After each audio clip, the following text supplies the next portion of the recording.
Guys, माहौल जबरदस्त शानदार। आई होप आपको ये बातें समझ में आई कि गवर्नमेंट क्या होता है, टैक्सेस क्या होते हैं, कौन टैक्स लेवी करता है, कैसे टैक्स पे होता है, कैसे कानून बनते हैं, कैसे उनमें अमेंडमेंट्स होते हैं।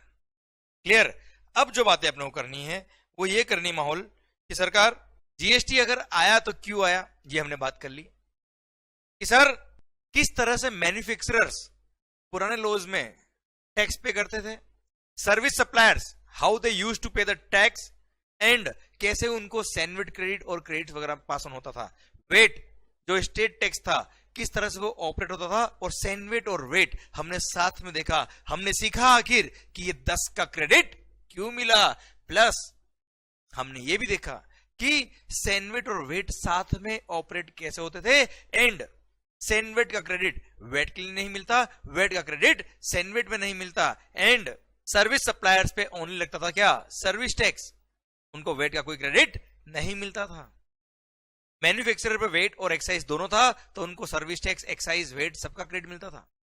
ट्रेडर्स पे केवल वेट लगता था इसलिए उनको सैंडविच क्रेडिट नहीं मिलता था, सर्विस टैक्स, एक्साइज जो भी पे किया उनका कोई क्रेडिट नहीं मिलेगा, बस परचेज पे जो वेट पे किया उसका क्रेडिट मिलता था। और इस वजह से इन्फ्लेशनरी रेट हायर होती थी, कॉस्टिंग ज्यादा आती थी बच्चों, इसलिए जीएसटी आया और सपना देखा हिंदुस्तान ने, one nation one tax, and in सारे टैक्सेस को मर्ज करके एक ही नाम, गुड्स एंड सर्विसेज टैक्स। और जी हां, हमने लास्ट लेक्चर तक ये सब बातें करी थी कि आखिर जीएसटी क्यों आया, सैंडविच क्रेडिट क्या होता है, वेट क्रेडिट क्या होता है, 10 का क्रेडिट क्यों मिलता है, कैसे क्रेडिट ऑपरेट होता है। क्लियर। अब बात करें कि जी हां 1 जुलाई 2017 सीए डे, जीएसटी डे, और जिनको ना समझ में आए उनके लिए डॉक्टर्स डे।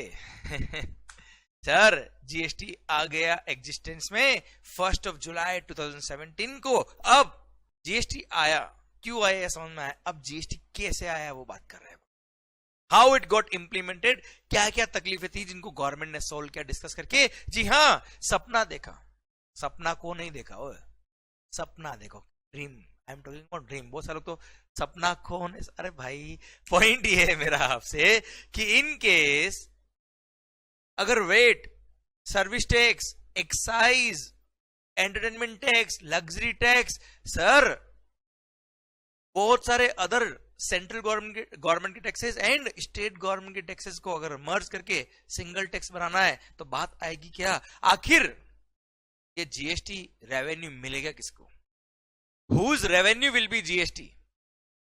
मतलब आप ये कहेंगे सर, मैं ये कहना चाह रहा हूं, मैं ये पूछना चाह रहा हूं आपसे कि नो डाउट हमने बात करी taxes are the revenue of the government, पर जो स्टेट गवर्नमेंट के टैक्सेस थे बच्चों वो किसको मिलते थे, ऑब्वियसली स्टेट गवर्नमेंट को। जो सेंट्रल गवर्नमेंट के टैक्सेस थे वो किसको मिलेंगे, सेंट्रल गवर्नमेंट को। तो मेरा क्वेश्चन आपसे ये है, अगर इन सब सेंट्रल गवर्नमेंट और स्टेट गवर्नमेंट के टैक्सेस को मर्ज कर देंगे, एक ही नाम लगा देंगे जीएसटी, तो ये जीएसटी किसका रेवेन्यू होगा, अरे गवर्नमेंट का होगा, पर कौन सी गवर्नमेंट का होगा, सेंट्रल गवर्नमेंट का होगा या स्टेट गवर्नमेंट का होगा, झगड़ा ये आगे हूं मैं अपने पॉइंट पे। अगले सर मैं कनेक्ट करते हुए आगे बढ़ गया हूं कि अब आ रहा है जीएसटी, अब जीएसटी आ रहा है तो किस तरह से ये आया हिंदुस्तान में, अब उसकी बात हम कर रहे हैं। होल सर एक एक पॉइंट बहुत डेप्थ में जाके समझना सर, और मस्त होके पढ़ना, ऐसा टेंशन लेके नहीं पढ़ने का, माहौल होना चाहिए जबरदस्त। ओके सर, मेरा पॉइंट आपसे ये है कि आखिर जीएसटी आया, पर सर कैसे आएगा, गवर्नमेंट ने देख लिया कि जीएसटी लाना है साहब, बात कर ली, पर कैसे इंप्लीमेंट करेंगे, क्योंकि इंडियन गवर्नमेंट जो है वो dual government based economy, India की dual taxation system based economy है साहब। डुअल टैक्सेशन मतलब यहां पे सेंट्रल गवर्नमेंट भी है, स्टेट गवर्नमेंट भी है। भारतीय संविधान ने, इंडियन कॉन्स्टिट्यूशन ने सेंट्रल गवर्नमेंट के कामों की लिस्ट अलग दी है, स्टेट गवर्नमेंट के काम की लिस्ट अलग दी है, और दोनों के कॉमन पावर्स अलग दिए, दोनों के कॉमन काम अलग दिए। अब मेरा पॉइंट आपसे ये है, अब भारतीय संविधान ने, इंडियन कॉन्स्टिट्यूशन ने 3 लिस्ट दी है, यूनियन लिस्ट जिसमें सेंट्रल गवर्नमेंट के पावर्स और काम लिखे हुए हैं, सेकेंड है स्टेट लिस्ट जिसमें स्टेट गवर्नमेंट के पावर्स और काम लिखे हुए हैं, थर्ड है कॉन्करेंट लिस्ट जिसमें सेंट्रल गवर्नमेंट और स्टेट गवर्नमेंट दोनों मिलके काम करेंगे, दोनों मिलके सर पावर एक्सरसाइज करेंगे। Now my point is that sir, अब इंडियन कॉन्स्टिट्यूशन ने सेंट्रल गवर्नमेंट के भी काम बता रखे हैं। वो सब काम किसको करने होंगे? सेंट्रल गवर्नमेंट को। अब उन सब कामों को करने के लिए फंड चाहिए, खर्चा करना पड़ेगा ना भाई। पैसा कहां से आएगा? टैक्सेस से आएगा। Okay, same way state government को भी अपने अपने काम एलोकेट किए हुए हैं इंडियन कॉन्स्टिट्यूशन ने, भारतीय संविधान ने। अब वो सारे काम किसको करने होंगे? स्टेट गवर्नमेंट को।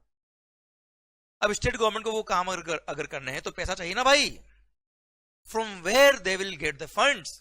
From the taxes. अब वो टैक्सेस थे VAT, state excise, clear, entertainment tax, luxury tax और अदर सेसेस, अदर टैक्सेस।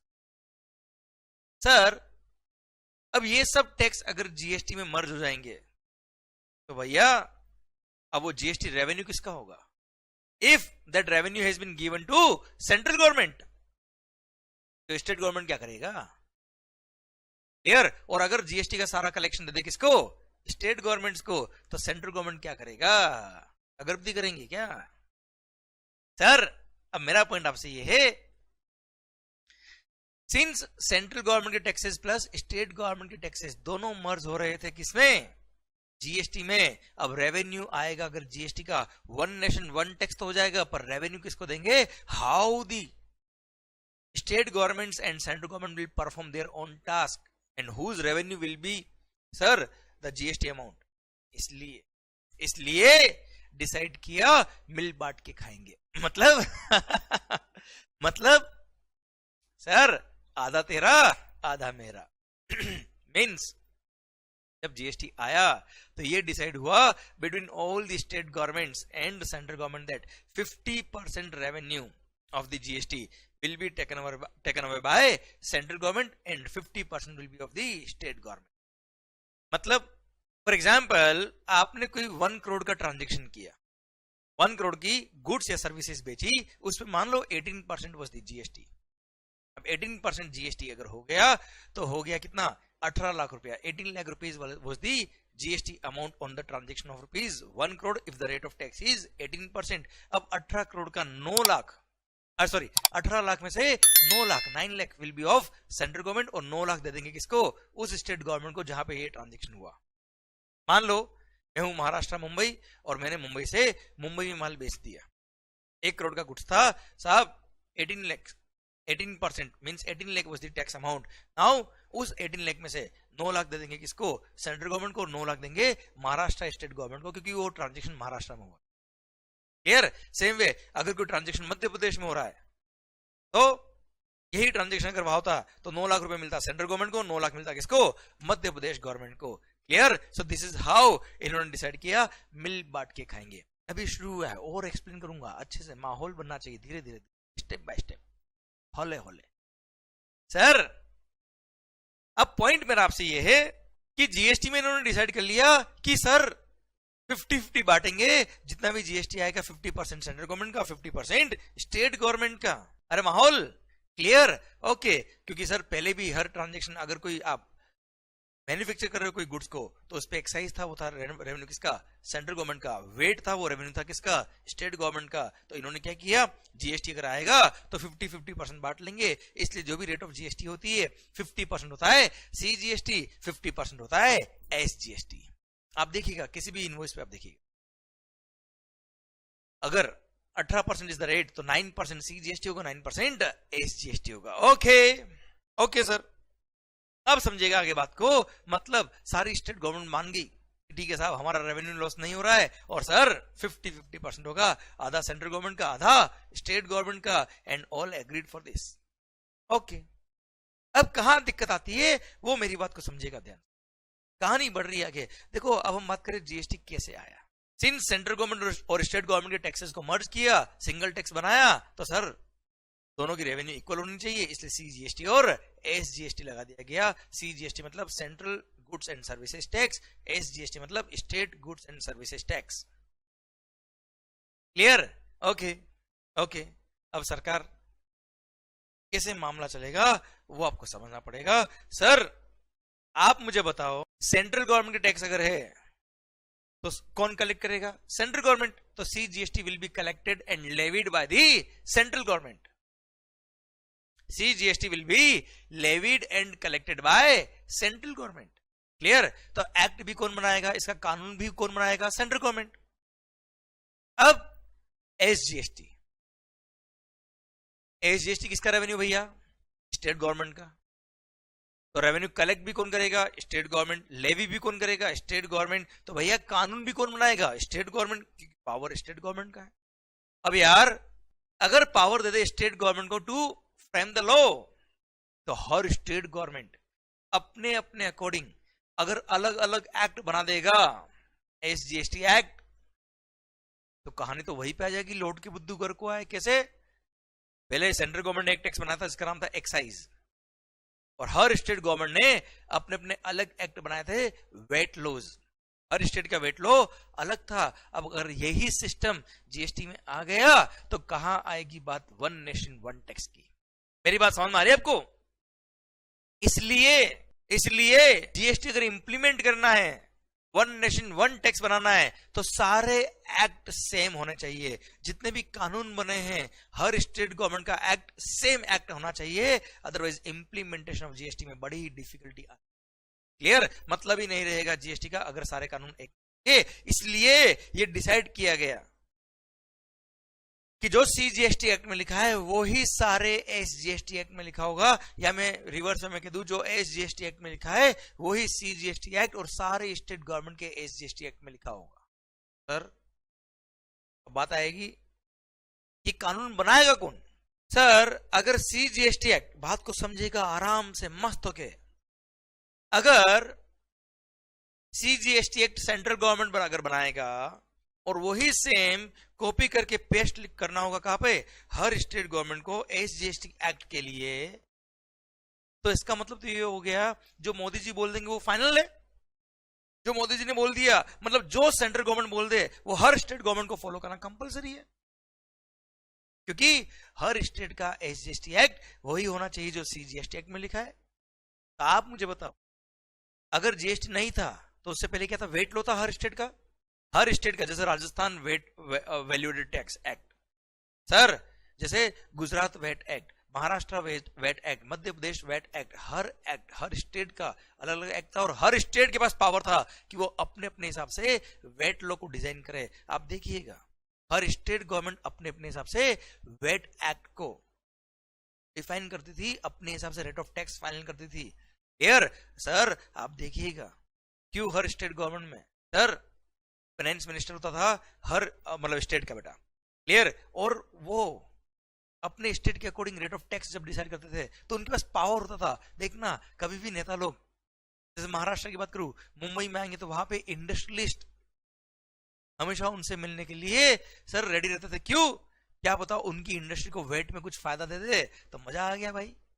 पर अब अगर एक्ट बनाने का पावर सेंट्रल गवर्नमेंट के पास चला गया, स्टेट के पास पावर ही नहीं रहा, तो आप मुझे बताओ स्टेट गवर्नमेंट के मिनिस्टर को कौन पूछेगा भैया? तो आप मुझे बताइए क्या सारी स्टेट गवर्नमेंट मान जाएगी? सर नो डाउट रेवेन्यू बराबर कर देंगे, पर पावर अगर खत्म कर दे, बिल्कुल मतलब मैं आपको कह दूं कि तुम पैसा ले लो पर तुम्हारे पास कोई पावर नहीं है, तुमको बस हाथ जोड़ के खड़े रहना है, कोई करेगा नहीं।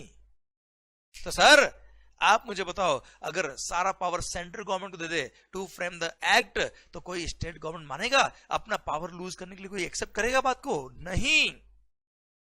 तो क्या करे? स्टेट गवर्नमेंट को पावर दे दे। अब अगर स्टेट गवर्नमेंट को पावर दे दिया अपना एक्ट बनाने का, और वो सेम एक्ट सेंट्रल गवर्नमेंट को बोलते तुमको फॉलो करना पड़ेगा, तो मतलब सेंट्रल गवर्नमेंट अपना पावर लूज करेगा क्या? एक्साइज सर्विस टैक्स तो पहले कौन बनाता था? Central government. अब सेंट्रल गवर्नमेंट कभी भी अपना पावर लूज नहीं करेगा। अब सर स्टेट अपना पावर लूज नहीं करेगा, सेंट्रल अपना पावर लूज नहीं करेगा, तो जीएसटी कैसे आएगा? इसलिए अगेन बात आई कि एक्ट बनेगा कैसे, इंप्लीमेंट कैसे होगा। इसलिए भैया अगेन बात हुई, मोदी जी ने बोला चिंता मत करो, मिल बांट के एक्ट बनाए। मतलब रेवेन्यू तो डिवाइड करेंगे ही करेंगे, एक्ट भी हम सब मिलके बनाएंगे, न मेरी न तेरी, दोनों मिलके एक साथ एक्ट बनाएंगे। मतलब कोई झगड़ा नहीं, हम सब जिस पॉइंट पे एग्री होंगे वो एक्ट बनेगा। पर सर ये करेगा कौन? कैसे मिलके बैठेंगे सर? आपको लगता है हर स्टेट गवर्नमेंट और सेंट्रल गवर्नमेंट एक साथ एक पॉइंट पे एग्री हो जाएंगे? नहीं। इसलिए एक स्पेशल पावर दिया इंडियन कॉन्स्टिट्यूशन ने, एक काउंसिल बनाने का जिसका नाम है जीएसटी काउंसिल। एक जीएसटी काउंसिल बनाई गई, नाम सुनते होंगे आप कि जीएसटी काउंसिल की मीटिंग में ये डिसाइड हुआ, जीएसटी काउंसिल की इस मीटिंग में ये डिसाइड हुआ, ऐसा हुआ वैसा हुआ, न्यूज में कई बार आप सुनेंगे। अभी आप टैक्सेशन फील्ड में आए, धीरे धीरे आप आगे बढ़ेंगे, आप डेली बेस पे सुनेंगे इस पर। क्लियर? तो सर अब मेरा पॉइंट आता है, गवर्नमेंट इंडियन कॉन्स्टिट्यूशन ने क्या किया, एक पावर दिया और जिसके थ्रू सर जीएसटी काउंसिल बना जाएगी। वो जीएसटी काउंसिल क्या चीज है? GST council is the combination of members of all the state governments and central government. मतलब सर एक काउंसिल बनाई जिसके अंदर सारी स्टेट गवर्नमेंट के नॉमिनेटेड मेंबर्स होंगे। हर स्टेट गवर्नमेंट अपने मेंबर्स उसमें भेजेगा नॉमिनेट करके कि भैया हमारे को ये रिप्रेजेंट करेगा, राजस्थान को ये पर्सन करेगा, गुजरात को ये पर्सन करेगा, महाराष्ट्र को ये पर्सन रिप्रेजेंट करेगा। और सारी स्टेट गवर्नमेंट्स के नॉमिनेटेड मेंबर्स, नॉमिनेटेड मतलब जिनको सरकार ने भेजा अपनी तरफ से, क्लियर, वो मेंबर्स प्लस सेंट्रल गवर्नमेंट के नॉमिनेटेड मेंबर्स उसमें मेंबर्स होंगे। एंड ये सब मिलके उस काउंसिल के अंदर डिसाइड करेंगे कि किस तरह से एक्ट बनना चाहिए, क्या प्रोविजन होना चाहिए, क्या रेट ऑफ टैक्स होना चाहिए, सर किस सर्विस और किस गुड्स को एग्जम्पशन मिलना चाहिए, किस पे हायर टैक्स होना चाहिए, किस पे लोअर टैक्स होना चाहिए। और जब सब लोग एग्री कर जाएंगे तो जीएसटी काउंसिल अपना रिकमेंडेशन देगा सेंट्रल गवर्नमेंट को भी और सारी रेस्पेक्टिव स्टेट गवर्नमेंट को भी to frame their own act. पर जो काउंसिल ने बोला है वो ही सारी स्टेट गवर्नमेंट्स और वही सेंट्रल गवर्नमेंट भी लिखेगा अपने अपने एक्ट के अंदर। और उसके through out the country one nation one tax, मतलब जो सीजीएसटी एक्ट में लिखा होगा वो का वो एब्सोल्युटली कहां लिखा होगा, हर एसजीएसटी एक्ट में। समझे आप मेरी बात? उसकी वजह से अगर आप देखेंगे कभी भी लाइफ में तो जो सीजीएसटी एक्ट में लिखा है एब्सोल्युटली सेम हर स्टेट गवर्नमेंट के एसजीएसटी एक्ट में लिखा है, तभी तो वन नेशन वन टैक्स बनेगा। क्लियर? इसलिए अगर किसी भी गुड्स पर रेट ऑफ टैक्स 9% है सीजीएसटी में, तो absolutely same rate of tax that is 9% will be there in the respective SGST act also. और सारे हिंदुस्तान के जितने भी स्टेट गवर्नमेंट है सारे एसजीएसटी एक्ट में उस गुड्स या सर्विस पे 9% ही रेट ऑफ टैक्स होगा। क्लियर? और कभी भी रेट ऑफ टैक्स अगर चेंज करना है तो ऐसा नहीं कि कोई स्टेट गवर्नमेंट चाहे तो रातों रात रेट ऑफ टैक्स चेंज कर दे। अरे भाई, अगर कोई स्टेट गवर्नमेंट रातों रात रेट ऑफ टैक्स चेंज कर दे तो क्या होगा, वही रेट चेंज करनी पड़ेगी। कहां पे? सीजीएसटी एक्ट में। और जैसे सीजीएसटी एक्ट में कोई चेंज हुआ, सारी एसजीएसटी जितने भी स्टेट गवर्नमेंट उन सबको भी चेंज करना पड़ेगा रेट ऑफ टैक्स रातों रात, विच इज नॉट पॉसिबल, वरना तो सर सब मिक्स हो जाएगा।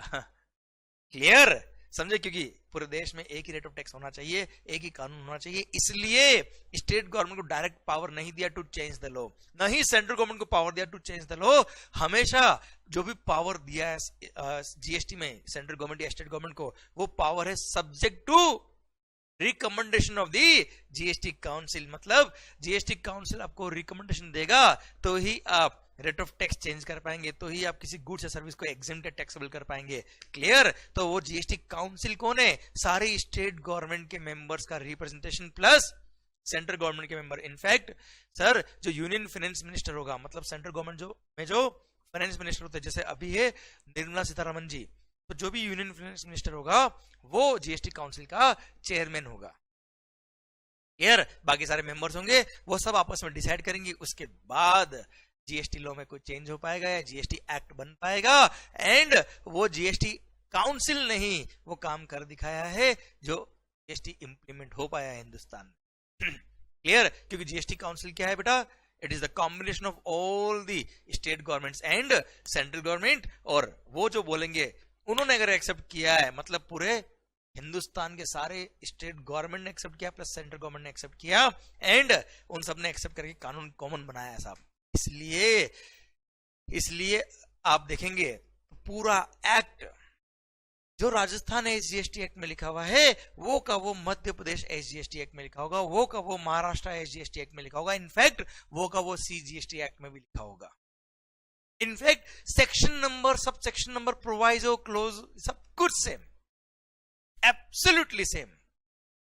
क्लियर? कॉपी पेस्ट, बस जहां सेंट्रल गवर्नमेंट लिखा होगा वहां रेस्पेक्टिव स्टेट गवर्नमेंट रेफर। समझे आप मेरी बात? क्लियर? इसलिए एज फार एज हम हमारे सिलेबस की बात करें तो आपके सिलेबस में केवल सीजीएसटी एक्ट है, पर हाँ आपने जैसे ही सीजीएसटी एक्ट पढ़ लिया आप समझ जाइएगा आपने वो सारे एसजीएसटी एक्ट भी पढ़ लिए सर। आप वो सारा मतलब पूरे हिंदुस्तान के जितने भी स्टेट गवर्नमेंट उन सबके भी एसजीएसटी एक्ट आपने पढ़ लिए, मतलब किसी भी हिंदुस्तान के किसी भी कॉर्नर में जाके आप जीएसटी की प्रैक्टिस कर सकते हो, जीएसटी का काम कर सकते हो अगर आपने सीजीएसटी पढ़ लिया तो, क्योंकि आपको सीजीएसटी भी आता है और उस स्टेट का एसजीएसटी भी आता है। इनफैक्ट सारे स्टेट के आपको एसजीएसटी एक्ट भी आता है क्योंकि सेम कॉपी पेस्ट। क्लियर? समझा मेरी बात बच्चों? माहौल तो जीएसटी काउंसिल एक ऐसा मिडवे बनाया जिसने जोड़ के रखा है सारी स्टेट गवर्नमेंट्स को और सेंट्रल गवर्नमेंट। वरना सर जिन स्टेट्स में कांग्रेस है, जिन स्टेट में बीजेपी है सर, वो तो हमेशा एक दूसरे के अगेंस्ट बोलेंगे और GST will not be a successful event for the government. यार इसीलिए जीएसटी काउंसिल बनाया गया जो सबको साथ में लेके। क्लियर? माहौल sir I hope you are getting the entire point. Clear? Done. तो सर किस तरह से सीजीएसटी एक्ट बना, एसजीएसटी एक्ट बना, ये तो हमने बात की। अब सर एक और बात मैं आपसे करता हूं, पता है आपको? यार मैं बताऊंगा तो पता चलेगा ऑब्वियसली। मेरा पॉइंट आपसे ये है, हिंदुस्तान में कितने स्टेट गवर्नमेंट है पता है आपको? कितने स्टेट है, कितने राज्य है आपको पता है? कुछ आइडिया है? चल रहा है देश में, चल रहा है, हम भी इसके पार्ट है, भारत माता की जय, दैट्स इट। ऐसा क्या पता है कुछ? जी हाँ 28 स्टेट्स है। तो सर पता है टोटल एक्ट कितने बने हुए आपको कुछ आइडिया है? देखो स्क्रीन पर सर, एक बन गया क्या आपका सीजीएसटी एक्ट तो पूरे हिंदुस्तान के लिए अप्लाई होगा। क्लियर? सर 28 स्टेट गवर्नमेंट से तो 28 अलग अलग एसजीएसटी एक्ट बने हुए हैं, नो डाउट सब कॉपी पेस्ट है। क्लियर? पर जैसे राजस्थान में राजस्थान एसजीएसटी एक्ट अलग है, महाराष्ट्र में महाराष्ट्र एसजीएसटी एक्ट अलग है, सर गुजरात में गुजरात जीएसटी एक्ट अलग है, सर सेम में मध्य प्रदेश में गुजरात एसजीएसटी एक्ट अलग है। तो 28 एसजीएसटी एक्ट। क्लियर? अब सर कुछ यूनियन टेरिटरीज भी तो है इंडिया के अंदर, जितनी भी यूनियन टेरिटरीज है उनमें वो क्या है, यूनियन टेरिटरी मतलब केंद्र शासित प्रदेश, मतलब उनको सेंट्रल गवर्नमेंट ही गवर्न करता है थ्रू प्रेसिडेंट। क्लियर? तो साहब उनके लिए एक ही यूटीजीएसटी एक्ट है जो सारी यूनियन टेरिटरीज में अप्लाई हो। क्लियर? नो डाउट हर यूनियन टेरिटरी के लिए सेपरेट एक्ट माना जाएगा पर एक्ट एक ही है, उसको बोलते हैं क्या, यूटीजीएसटी। जैसे लद्दाख में क्या है, Ladakh is A union territory, तो यूनियन टेरिटरी एक्ट। क्लियर? तो वहां पे CGST act plus UTGST act लगेगी। जैसे राजस्थान में आप हो, मध्य प्रदेश में हो, महाराष्ट्र में हो तो सीजीएसटी और एसजीएसटी लगेगा, वैसे ही किसी यूनियन टेरिटरी में अगर आप डील कर रहे हो तो सीजीएसटी और यूटीजीएसटी लगेगी। 99% अगर रेट ऑफ टैक्स 18% है। Okay done. पर यूनियन टेरिटरीज में अगर देखा जाए तो 3 यूनियन टेरिटरीज ऐसी है बेटा, कितनी? 3, जिनका खुद का स्टेट लेजिस्लेचर है, मतलब जिनका खुद का स्टेट गवर्नमेंट है, जिनको एक तरह से स्टेट गवर्नमेंट का पावर दे रखा है, अपना खुद का उनका सर एक्ट अलग दे रखा है, अलग ही उनकी साहब विधानसभा चलती है, उनका सेपरेट स्टेट लेजिस्लेचर है। 3 स्टेट्स ऐसे है बेटा। क्लियर? कौन कौन से? दिल्ली, पुडुचेरी और जम्मू एंड कश्मीर। हाँ Jammu and Kashmir article number 370 delete हो गया, आपको पता होगा। इसके बाद से जम्मू एंड कश्मीर भी यूनियन टेरिटरी है, पर for the purpose of GST, since वहां पर जम्मू एंड कश्मीर में अपना खुद का स्टेट गवर्नमेंट है, वहां का खुद का स्टेट लेजिस्लेचर है, इसलिए जम्मू एंड कश्मीर में भी एसजीएसटी एक्ट अपने आप में अलग एक्ट है। इसलिए 3 union territories out of all the union territories, 3 union territories कौन कौन सी बेटा? दिल्ली, आम आदमी पार्टी आपने सुना होगा केजरीवाल साहब का नाम। Clear? Sir Delhi, Puducherry and Jammu and Kashmir, ये 3 यूनियन टेरिटरीज ऐसी है जिनका खुद का स्टेट लेजिस्लेचर है, इसलिए उन 3 में भी अपना अपना एसजीएसटी एक्ट अलग अलग है। बाकी की रिमेनिंग यूनियन टेरिटरीज में एक यूटीजीएसटी एक्ट। क्लियर? तो देखा जाए तो सर 1 नेशन 1 टैक्स की बात करने गए पर एक्ट कितने बन गए? एक सीजीएसटी। सर देखा जाए तो this plus this 31 SGST act अलग अलग स्टेट के अलग अलग, पर एक्ट सेम है, और एक यूटीजीएसटी एक्ट। क्लियर? समझे मेरी बात? कितने हो गए भाई? अरे देख के बताओ, अभी तक 33 हुए, अभी रुको थोड़ी देर बाद 10-15 मिनट मैं आपसे बात और करूंगा, उसके बाद आपको पता पड़ेगा कि भैया अभी 2 और है। टोटल 35 एक्ट्स है जीएसटी के। टोटल कितने? 35 एक्ट्स है टोटल जीएसटी को। क्लियर? इसका मतलब अगर आपको जीएसटी को समझना है तो सर मत लेना, केवल आपने सीजीएसटी एक्ट समझ लिया ढंग से तो भी आपका काम हो जाएगा। पर हाँ, मेरे को 2 बातें और थे, वो भी मैं कर लेता धीरे धीरे आराम से, कोई जल्दी नहीं अपने, पर यहां तक समझ में आया। पर हाँ ध्यान रखिएगा, अगर आपने सीजीएसटी एक्ट पढ़ लिया तो समझ लेना आपने ये 28 प्लस ये 331 एसजीएसटी एक्ट भी पढ़ डाले। क्लियर? यूटीजीएसटी एक्ट में भी ये लिखा हुआ है कि साहब यूनियन टेरिटरीज में यूटीजीएसटी एक्ट लगेगा, पर सारे प्रोविजन, सारे गवर्निंग प्रोविजन जो सीजीएसटी एक्ट में लिखे हैं वो ही यूटीजीएसटी एक्ट में भी अप्लाई होंगे। मतलब आपने अगर सीजीएसटी एक्ट पढ़ लिया तो यूटीजीएसटी एक्ट भी आपको आ जाएगा, कोई दिक्कत नहीं है। इसलिए आपके सिलेबस में केवल और केवल सीजीएसटी एक्ट रखा है, और वो भी इंटरमीडिएट लेवल की बात करूं तो सेलेक्टेड प्रोविजंस ही रखे जो ऑपरेशन में आपकी काम है। Clear? Basic concepts of all those topics are there syllabus जो सीजीएसटी एक्ट में है, पर वो भी सारे नहीं, जो बेसिक कॉन्सेप्ट से रिलेटेड है, टेक्निकल सारे आपके। सर अपील्स वगैरह, झगड़े, डिस्प्यूट जो थे वो मैटर आपके कोर्स ही नहीं डाले, सीए फाइनल लेवल में। ओके, तो सरकार अभी के लिए 31 एसजीएसटी एक्ट, एक यूटीजीएसटी एक्ट और एक सीजीएसटी एक्ट। ओके, अब बात आती है सर क्या, सुनना बच्चों ध्यान से, ध्यान पूरा इधर, माहौल। सर पॉइंट आता है कि यार मान लो मैं हूं महाराष्ट्र में, अरे मानो ना, मैं जैसे ही बोल दूं मान लो, आपको बोलना मान लिया, भले ही आप वीडियो क्लासेस में हो, आप और मैं बात करने, आपकी बात मेरे तक पहुंच रही है, आप चिंता मत करो, क्योंकि आपके दिल और मेरे दिल जुड़े जब हम। Clear sir? ओके, तो मेरा पॉइंट आपसे ये है, मान लो, वेरी गुड, मान लिया सर, मैं हूं महाराष्ट्र में, मुंबई, मैं हूं महाराष्ट्र में, मुंबई में मैं सर क्या बनाता हूं, I am a manufacturer of these markers. Sir brand name Mangals, माहौल, sir Mangal markers. I am a manufacturer of these markers, मैं मार्कर मैन्युफैक्चर करता हूं सर, मेरी फैक्ट्री है महाराष्ट्र मुंबई में। अब मैंने क्या किया, मैंने कुछ गुड्स महाराष्ट्र से महाराष्ट्र के ही बायर को बेचे बेटा। क्लियर? अब सर अगर मैंने महाराष्ट्र से महाराष्ट्र बेचे तो क्या लगेगा, since it is a transaction of intra state, तो सर सीजीएसटी प्लस एसजीएसटी लग जाएगा। अब सर मान लो 2 लाख रुपए टैक्स था बेटा, तो 1 लाख हो गया सीजीएसटी, 1 लाख हो गया एसजीएसटी। मैंने कस्टमर को बिल लिखा होगा, उसको जो इनवॉइस मैंने दिया उसके अगेंस्ट मैंने पेमेंट लिया, उस इनवॉइस में 1 लाख सीजीएसटी था, 1 लाख एसजीएसटी था। मैंने उनसे इंडायरेक्ट टैक्स है, मैंने कस्टमर से 2 लाख रुपए टैक्स लिया, उसमें से 1 लाख रुपया सेंट्रल गवर्नमेंट को पे कर दिया, और 1 लाख रुपया महाराष्ट्र स्टेट गवर्नमेंट को मैंने पे कर दिया। अरे क्लियर है भाई?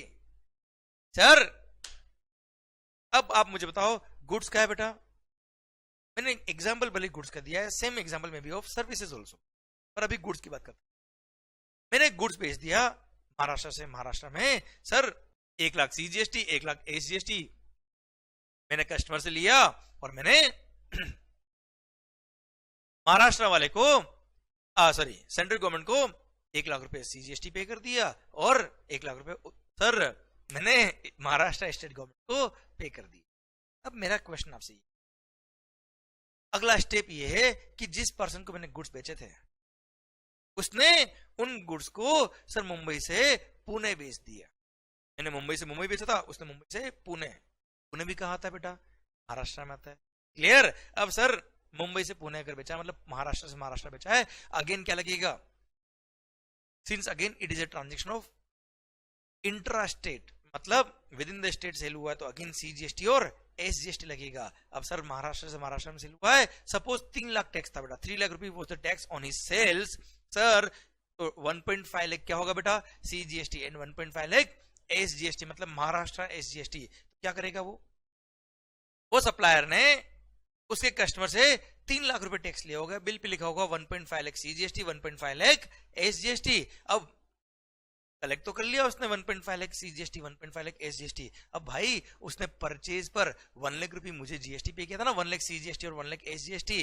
क्लियर? और आपको पता है 10 का क्रेडिट क्यों मिला, इसलिए सर सिंस उसने परचेज पे 1 लाख रुपए सीजीएसटी और 1 लाख रुपए एसजीएसटी पे किया हुआ है, अब सेल्स पे 1.5 लाख सीजीएसटी और 1.5 लाख एसजीएसटी की लायबिलिटी है, तो क्या होगा भैया, सर सीजीएसटी का आईटीसी 1 लाख रुपए काम आएगा 1.5 लाख की लायबिलिटी ऑफ सीजीएसटी को पे करने के लिए। Clear? And same will be the case for SGST. 1.5 lakh की एसजीएसटी की लायबिलिटी को पे करने के लिए 1 लाख रुपए का आईटीसी पड़ा हुआ है, तो 1 लाख का आईटीसी यूज करेंगे, रिमेनिंग 50,000 पे कर देंगे। अब सर 50,000 मिलेगा किसको? सेंट्रल गवर्नमेंट को। 50,000 मिलेगा किसको? महाराष्ट्र स्टेट गवर्नमेंट को। और अल्टीमेटली कस्टमर जो था पुणे का, उसने 1.5 लाख सीजीएसटी 1.5 लाख एसजीएसटी पे किया था। 1.5 पहुंच गया कहां पर? सेंट्रल गवर्नमेंट के पास। और 1.5 लाख पहुंच गया कहां? महाराष्ट्र स्टेट गवर्नमेंट के पास। कैसे पहुंचा 1.5 लाख? सर 1 लाख तो मैंने पे किया था फर्स्ट सप्लायर ने, और 50,000 सेकंड सप्लायर ने पे कर दिया। मैं मान लो ए हूं, आप बी, और वो पर्सन सी। क्लियर? तो ए ने बी को बेचा, 1 लाख रुपए टैक्स लिया सीजीएसटी और 1 lakh SGST. 1 lakh central government को पे किया, 1 लाख महाराष्ट्र स्टेट गवर्नमेंट को पे किया। फिर जब मैंने बेचा, सर बी ने बेचा किसको? सी को। तो क्या किया उसने? 1.5 लाख सीजीएसटी और एसजीएसटी कलेक्ट किया। तो सर 1.5 लाख सीजीएसटी जब वो सेंट्रल गवर्नमेंट को पे करने जाएगा तब 1 लाख का उसके पास आईटीसी पड़ा था बेटा। क्लियर? और जो आपने सैन वेट क्रेडिट पढ़ा वो है सीजीएसटी, जो आपने वेट क्रेडिट पढ़ा है वो है क्या? एसजीएसटी। क्लियर? तो 1 लाख का सीजीएसटी क्रेडिट है, 1 लाख का एसजीएसटी क्रेडिट है, और रेस्पेक्टिव सीजीएसटी और एसजीएसटी की लायबिलिटी को काम आ जाएगा। और रिमेनिंग 50,000 सीजीएसटी और महाराष्ट्र एसजीएसटी को पे करने में यूज कर लेंगे। क्लियर? रिमेनिंग अमाउंट पे कर देंगे बेटा। क्लियर? तो महाराष्ट्र स्टेट गवर्नमेंट को 50,000 और पे कर दिया बी ने, 50,000 रुपए सेंट्रल गवर्नमेंट को और पे कर दिया सेंट्रल गवर्नमेंट को मिस्टर बी ने। क्लियर? तो अल्टीमेटली सेंट्रल गवर्नमेंट के अकाउंट में कितना पैसा है बेटा? 1.5 लाख। महाराष्ट्र एसजीएसटी के अकाउंट में पैसा कितना बेटा? 1.5 लाख। अब मेरा क्वेश्चन आपसे ये है, दिल थाम के सुनने का। मान लो उस पुणे के सप्लायर ने, जो बायर था मिस्टर सी, उसने गुड्स बेच दिया mister D of Gujarat. Pune से गुड्स पहुंच गई कहां? Gujarat. Now my point is that sir सवाल ये खड़ा होता है कि महाराष्ट्र से गुड्स बेचा कहां पे?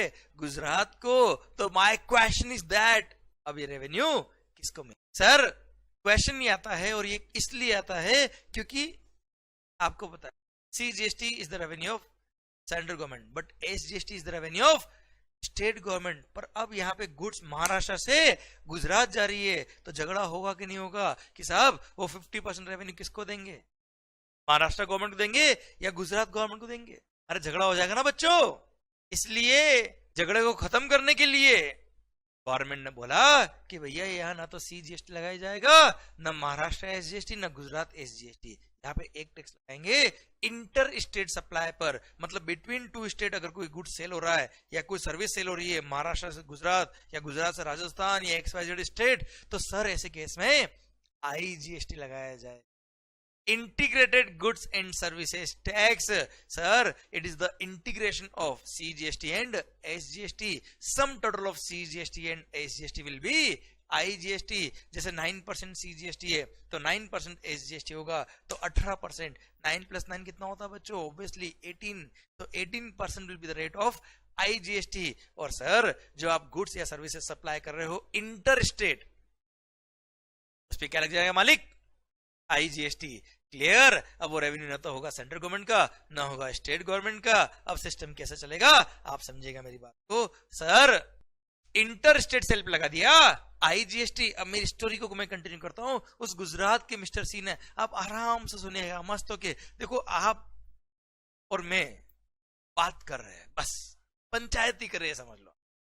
पढ़ाई कर रहे हो, इतना टेंशन लेके नहीं पढ़ने का। क्लियर? आप और मैं बात कर रहे हैं मस्त होके, नॉलेज शेयर कर, नथिंग एल्स। क्लियर? आप मेरी बात को सुनो मस्त होके। क्लियर? मैं अपने टॉपिक के एंड तक पहुंच जाऊंगा, और कैसे पहुंचना है एंड तक और कैसे फर्स्ट पॉइंट को कनेक्ट रखना है ये मेरा काम है। सर आप मस्त होके स्टोरी सुनिए, शायद मजा भी आ रहा होगा सर आप। ओके सर, मेरा पॉइंट आपसे ये है, पॉइंट, हाँ पॉइंट,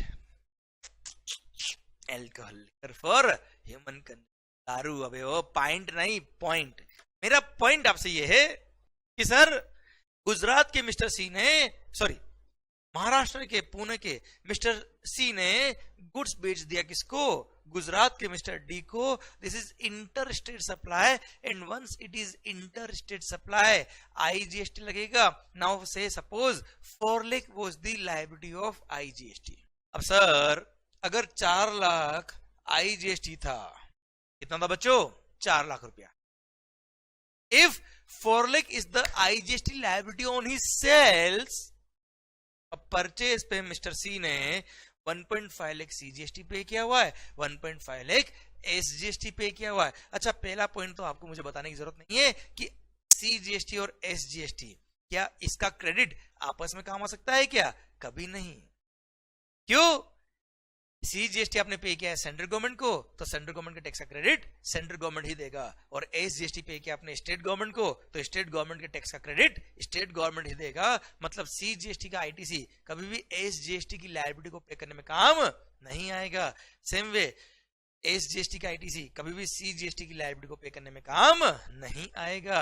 अब मेरा क्वेश्चन आपसे यह है कि सर परचेज पे किया सीजीएसटी और एसजीएसटी 1.5 लाख ईच, और सेल्स पे लग गया आईजीएसटी 4 लाख की लायबिलिटी है भैया। अब सेल पे लायबिलिटी है 4 लाख की, परचेज पे 1.5 सीजीएसटी 1.5 एसजीएसटी क्या पे किया हुआ है, क्या उसका आईटीसी आईजीएसटी को पे करने में काम आ सकता है कि नहीं आ सकता है? क्योंकि सेल्स पे लायबिलिटी है आईजीएसटी की, परचेज पे किया है सीजीएसटी और SGST. Can that ITC be used pay the liability of IGST? क्या IGST को पे करने के लिए CGST और SGST की ITC को आप यूज कर सकते हो क्या? बिल्कुल हाँ, आप यूज कर सकते हो sir. Integrated goods and services tax ये कॉमन टैक्स है एक तरह से। यार अभी क्या हो रहा है, अब 4 लाख का लायबिलिटी IGST का है, ये सरकार को पे करना है। सरकार ने भी अलग अलग अकाउंट खोले हुए हैं, सीजीएसटी का अलग अकाउंट है, आईजीएसटी का अलग अकाउंट है, और हर स्टेट गवर्नमेंट का अपना अपना एसजीएसटी का अलग अलग अकाउंट है जिसमें पैसे आते हैं भैया। Clear? Now our point is that 1.5 lakh CGST का आईटीसी यूज करेगा आईजीएसटी की लायबिलिटी ऑफ 4 लाख को पे करने के लिए। तो 1.5 लाख हमने यूज कर लिया सीजीएसटी का, 1.5 लाख हमने यूज कर लिया एसजीएसटी का। क्लियर? और नेट लायबिलिटी हमको पे करनी पड़ेगी। अब सर 4 लाख का लायबिलिटी था आईजीएसटी का, 1.5 लाख सीजीएसटी यूज किया, 1.5 लाख एसजीएसटी यूज किया, मतलब 3 लाख का क्रेडिट काम आ गया, बचा हुआ 1 लाख आपने और पे कर दिया अपने बैंक। तो सर ऐसे सी का, मिस्टर सी जो पुणे का था, उसने गुजरात गुड्स बेची मिस्टर डी को, उसने अपना लायबिलिटी ऐसे पे कर दी। अब सर ध्यान से सुनिएगा, तो अब सर रेवेन्यू किसको मिलेगा? ये आईजीएसटी जो अकाउंट है ना भैया, ये ना सेंट्रल गवर्नमेंट का है ना स्टेट गवर्नमेंट का है, ये कॉमन फंड है जो इंटर स्टेट सप्लाई में काम आता है। अब इसका यूज कैसे होगा धीरे धीरे समझ में आएगा, भी रुकिए आप। अब सर ये फंड आईजीएसटी अकाउंट जो है ये फंड मैनेज करता है सेंट्रल गवर्नमेंट, नो डाउट, पर रेवेन्यू सेंट्रल गवर्नमेंट का नहीं है बेटा। कलेक्शन सेंट्रल गवर्नमेंट कर लेगा, पर रेवेन्यू सर सेंट्रल गवर्नमेंट का नहीं है। अब ये कैसे इसका अकाउंट ऑपरेट होता है सुनिएगा ध्यान से। तो अब सिंस आपने आईजीएसटी को पे करने के लिए, आईजीएसटी की लायबिलिटी को पे करने के लिए 1.5 लाख का सर सीजीएसटी आईटीसी यूज किया बेटा, तो आईजीएसटी अकाउंट क्या बोलेगा पता है?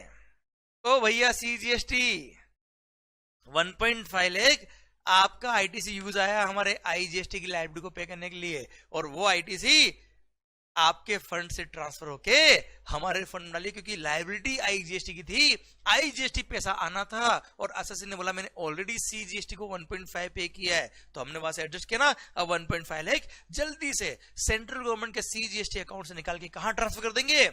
आईजीएसटी अकाउंट में। Same way sir IGST account बनेगा ओ Maharashtra state government, Maharashtra state government बोलेगी क्या हुआ भैया?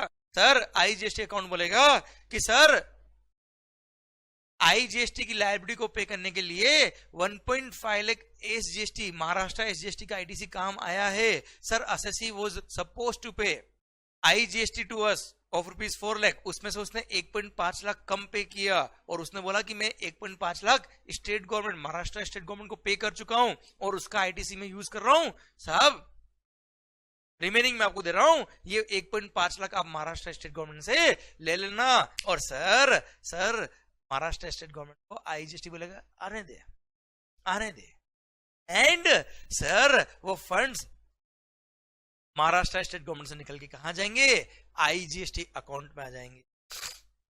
अब आप मुझे बताओ फंड्स कहां पे आ गए? आईजीएसटी अकाउंट में। कितने आ गए? 4 लाख आ गए। 4 लाख कैसे आए बेटा? 1.5 लाख CGST का फंड खत्म होके इधर आ गया, 1.5 लाख CGST से IGST में आ गए। 1.5 लाख महाराष्ट्र स्टेट गवर्नमेंट के पास आया था ना, वो पूरा का पूरा वापस इधर आ गया। क्यों? क्योंकि एसएससी ने गुड्स इंटर स्टेट बेच दिए, महाराष्ट्र से गुड्स निकल के गुजरात गया है। क्लियर? अब महाराष्ट्र स्टेट गवर्नमेंट का क्रेडिट जो था 1.5 लाख, जो एसएससी परचेज पे महाराष्ट्र स्टेट गवर्नमेंट को पे कर चुका था, वहां से निकल के IGST अकाउंट में चला गया। क्लियर? अब सर 1.5 लाख आया CGST से, 1.5 लाख आया SGST से, महाराष्ट्र स्टेट गवर्नमेंट से, और रिमेनिंग 1 लाख एसएससी ने बैंक से पे किया था बेटा। तो अल्टीमेटली IGST अकाउंट में 4 लाख रुपए आ गए। अल्टीमेटली 4 लाख रुपए कहां गए बच्चों? IGST अकाउंट में। अब वो 4 लाख रुपए IGST अकाउंट में पड़े, गुड्स कहां पड़े बेटा? गुजरात में। सर अब गुजरात के मिस्टर डी ने, मेरी कहानी चल रही है बेटा, अभी CGST अकाउंट में पैसा कितना बेटा? 0। SGST में कितना है महाराष्ट्र स्टेट गवर्नमेंट के पास? लड्डू। सर 0। एंड 4 लाख का 4 लाख पूरा का पूरा रेवेन्यू कहां है बेटा? IGST अकाउंट में। समझ में आया आपको ये अब तक? सर जो भी आपने टैक्स पे किया था CGST और SGST को, पहले 1 लाख पे किया, फिर 50,000 और गया, सब पूरा 1.5 लाख रुपया काम आ गया। किसके लिए? IGST के लिए। तो पूरा पूरा फंड IGST अकाउंट में ट्रांसफर हो गया, और CGST के पास भी लड्डू है, SGST के पास भी लड्डू है। बोलो तारा। क्लियर? और फंड्स का है बेटा IGST अकाउंट में। कितना? 4 लाख रुपया। अभी गुड्स का है बेटा? गुजरात में, मिस्टर डी। अब मिस्टर डी ने गुड्स क्या किया? राजस्थान के मिस्टर आर को बेच दिया। कहां से बेचा? ओब्वियसली गुजरात से। अब गुजरात से गुड्स जा रहा है कहां? राजस्थान। अगेन बताइए मुझे, इंट्रा स्टेट सप्लाई है कि इंटर स्टेट सप्लाई है? Sir this is again inter state supply between 2 states. 2 राज्यों के बीच में सेल हो रहा है। महाराष्ट्र सॉरी गुजरात से राजस्थान गुड्स जा रहा है, इसको बोलते हैं इंटर स्टेट सप्लाई। जैसे होता ना, आपने देखा होगा इंटरनेशनल मैच चल रहा है, cricket match, international tournament, 2 nation के बीच में, स्टेट के बीच में होता तो इंटर स्टेट मैच चल रहा है, ऐसे ही इंटर स्टेट सप्लाई हो रहा है सर बिटवीन 2 स्टेट्स। सरकार अब गुड्स कहां से कहां पहुंच गया? गुजरात से राजस्थान पहुंच गया। अगेन इंटर स्टेट सप्लाई है, क्या लगेगा? IGST लगेगा। Suppose 5 lakh was the tax on sales, IGST was the tax। अब सर सेल पे है IGST की लायबिलिटी। मिस्टर डी ने मिस्टर आर ऑफ राजस्थान से 5 लाख रुपया IGST कलेक्ट किया होगा, और परचेज पे उसने 4 लाख रुपया IGST ऑलरेडी पे किया था मिस्टर डी को। क्लियर? अब मिस्टर डी ऑफ मिस्टर सी को पे किया था उसने मिस्टर डी ने, तो मिस्टर डी के पास 4 लाख का इनपुट टैक्स क्रेडिट पड़ा हुआ है, जो परचेज पे उसने IGST पे किया। अब सेल्स पर 5 लाख का IGST का लायबिलिटी है, परचेज पे 4 लाख का IGST का इनपुट टैक्स क्रेडिट पड़ा हुआ है। ये 4 लाख यूज करेगा किसके लिए? 5 लाख की लायबिलिटी को पे करने के लिए, और रिमेनिंग 1 लाख वो पे कर देगा अपने बैंक अकाउंट से IGST अकाउंट में। अब आप मुझे बताओ सर, IGST का क्रेडिट IGST में काम है क्या? कोई दिक्कत नहीं, कोई फंड ट्रांसफर करने की जरूरत नहीं है, और 1 लाख रुपया उसने IGST के बैंक अकाउंट में और जमा करा दिया मिस्टर डी ने। अब गुड्स कहां है? राजस्थान के मिस्टर आर के पास। टैक्स कहां है? 5 लाख का टैक्स IGST अकाउंट में पड़ा। क्लियर? अब राजस्थान के मिस्टर आर ने ये गुड्स को आगे और बेच दिया राजस्थान के मिस्टर जे को। आपने सुना होगा राजस्थान का कोड क्या? RJ। तो आर और जे, ठीक है, पकाया है मैंने। ओके मेरा पॉइंट आपसे ये है कि राजस्थान के आर ने राजस्थान के जे को गुड्स बेच दिया। सर अब गुड्स राजस्थान से राजस्थान में ही सेल हुआ है, तो ये होता है intra state, INTRA, intra, INTRA, intra state supply. With in the state supply अगर होता है तो उस पर CGST और SGST टैक्स लगता है। Suppose 6 lakh was the liability of entire GST, मतलब 3 लाख हो गया CGST, 3 लाख हो गया SGST। अब सर परचेज पे क्या पे किया हुआ है? 5 लाख रुपया IGST। मिस्टर आर ने परचेज पर 5 लाख रुपया IGST पे किया। ये फंड्स आईजीएसटी अकाउंट में पड़े हुए हैं। अब उसने सेल जो किया है उस पे 3 लाख रुपया सीजीएसटी का लायबिलिटी है, 3 लाख रुपया एसजीएसटी का लायबिलिटी है। अब सर उसने सेल्स किया, आर ने मिस्टर जे को, और आर ने जे को जो बिल लिखा होगा उस पे बिल पे 3 लाख रुपया सीजीएसटी, 3 लाख रुपया एसजीएसटी लिखा हुआ है। जे से आर ने 3-3 लाख रुपया सीजीएसटी और एसजीएसटी टैक्स ले, अब तो करना पड़ेगा ना सरकार को। अरे हाँ है ना सर। अब जब गवर्नमेंट को पे करेगा तो कौन सी गवर्नमेंट को पे करेगा आप बताओ, सोचो। 3 लाख रुपए किसको पे करेगा? सेंट्रल गवर्नमेंट को। और रिमेनिंग 3 लाख किसको पे करेगा? राजस्थान स्टेट गवर्नमेंट को, क्योंकि आरजीएसटी लगाया होगा राजस्थान से राजस्थान में बेटा। अब सर परचेस पे किया हुआ आईजीएसटी, सेल पे liability 3 lakh CGST, 3 lakh SGST. अब आप मुझे बताओ, अगर आईजीएसटी का आईटीसी, आईजीएसटी का इनपुट टैक्स क्रेडिट सीजीएसटी और एसजीएसटी के लिए अगर अलाउ नहीं करे तो 5 लाख तो टैक्स ऑलरेडी पे कर दिया परचेसर ने, और सेल करने पे 6 लाख का टैक्स और पे कर दे। लूट लो भैया। इसलिए जीएसटी लाए क्या? नहीं सर। गवर्नमेंट ने बोला अरे कोई चिंता की बात नहीं है, इनपुट टैक्स क्रेडिट चेन को हम स्मूथ करने के लिए ही तो जीएसटी लेके आए हैं, तो हम कैसे मना करेंगे आपको आईजीएसटी का आईटीसी के लिए? हम आपको कभी मना नहीं करेंगे, और यूज कर सकते हो आईजीएसटी के आईटीसी को सीजीएसटी के लिए भी और एसजीएसटी के लिए। मान लो अब आईजीएसटी का आईटीसी 5 लाख, 3 लाख है सीजीएसटी की लायबिलिटी, 3 लाख है एसजीएसटी की लायबिलिटी। आप आईजीएसटी का आईटीसी को सीजीएसटी और एसजीएसटी दोनों के लिए यूज कर सकते हो, कोई दिक्कत नहीं साहब। मान लो 2.5 लाख सीजीएसटी, 2.5 लाख एसजीएसटी के लिए आपने यूज कर लिया आईजीएसटी के आईटीसी को। सर 5 लाख का आईटीसी था बेटा, 5 लाख का आईटीसी था आईजीएसटी का।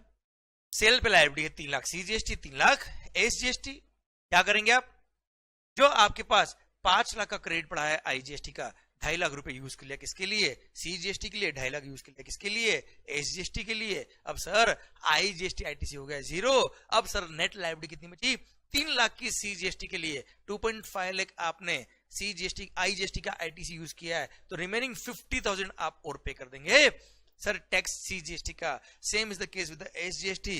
राजस्थान एसजीएसटी को 3 लाख का लायबिलिटी देना है, आपको पे करना है, तो 2.5 लाख आपने आईटीसी यूज किया किसका? आईजीएसटी का। क्लियर? रिमेनिंग 50,000, रिमेनिंग 50,000 आप पे कर देंगे राजस्थान स्टेट। क्लियर? ओके। अब राजस्थान स्टेट गवर्नमेंट के अकाउंट में 50,000 यहां से चले गए, 50,000 रुपए सेंट्रल गवर्नमेंट के अकाउंट में चले गए। अब सर वो 5 लाख का जो आईटीसी था आईजीएसटी का आपने यूज किया सीजीएसटी के लिए और एसजीएसटी के लिए, उतना फंड्स आईजीएसटी के अकाउंट से निकाल के रेस्पेक्टिव गवर्नमेंट के अकाउंट में फंड्स ट्रांसफर कर देंगे। सर क्या होगा बेटा?